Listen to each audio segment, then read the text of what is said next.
Hey guys, Miss Osuna here. Let's get started on a more advanced croquis pose.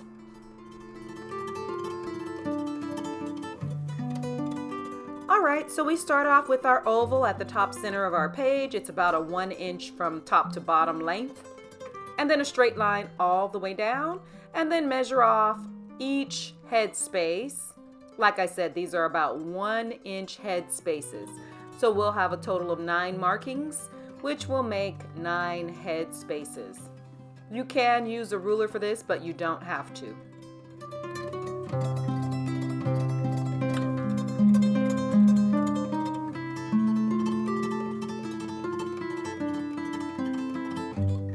Next, we find our shoulder guideline. It's at 1.5 on that center line.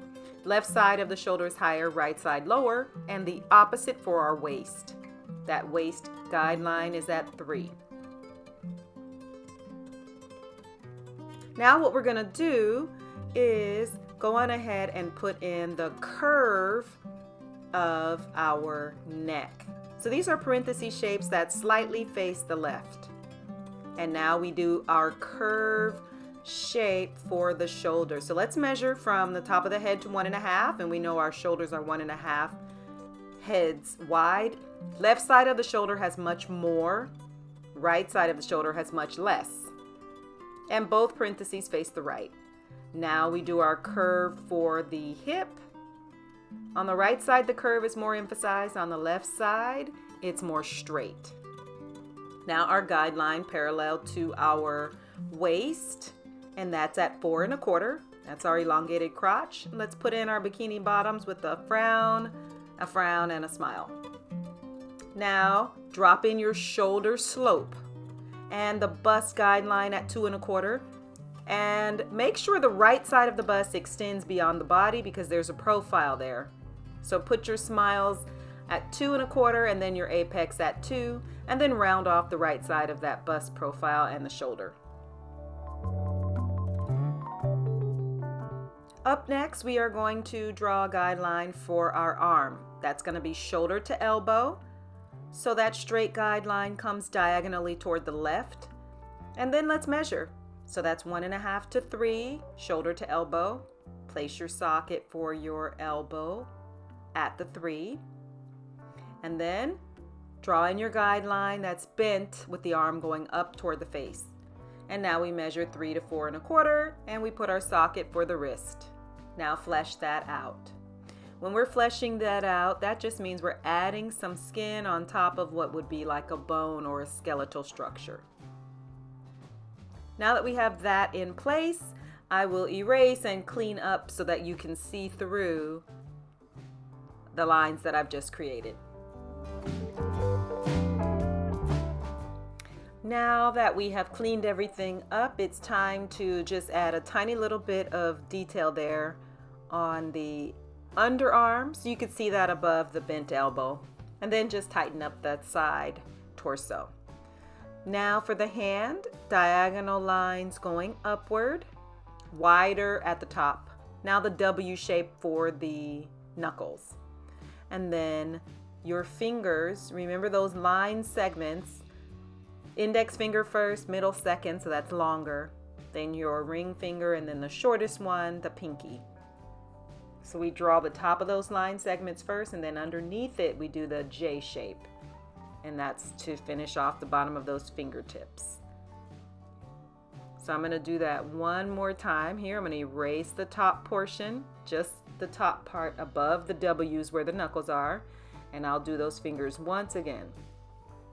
So you can see the line segment first on top, and then underneath the J shape.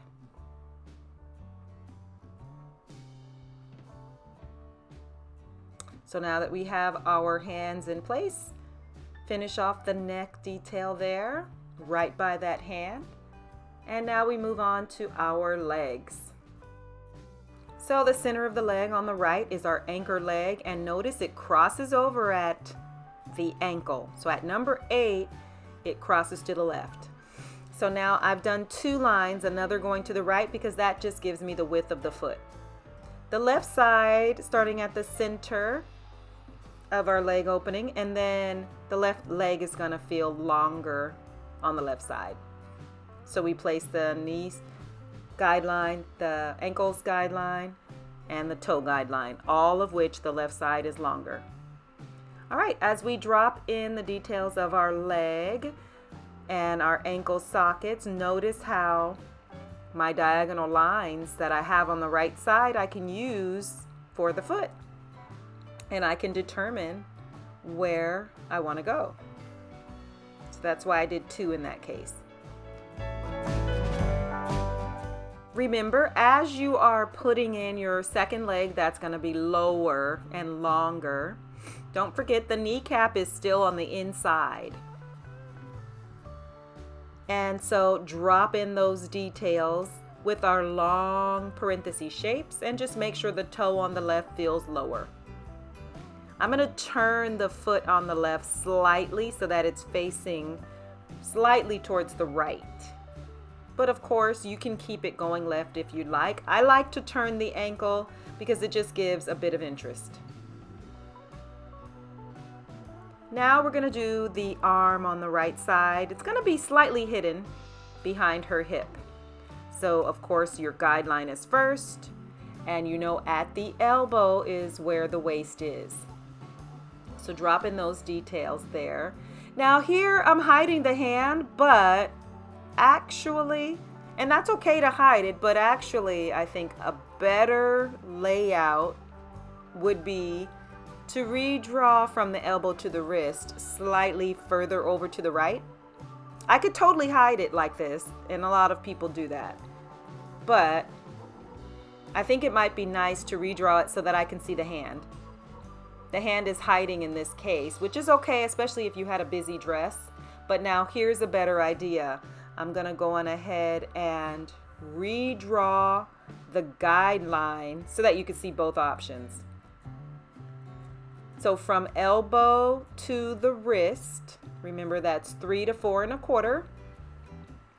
I'm going to redraw that guideline over towards the right further so that you can see that. So here we are doing it slightly further. Notice that difference. And then this way the hand will be able to show as if it were now on top of the hip instead of hiding behind the hip. It was only a difference of moving it to the right, probably on your page, maybe 1/8 of an inch, but the difference does matter in this case.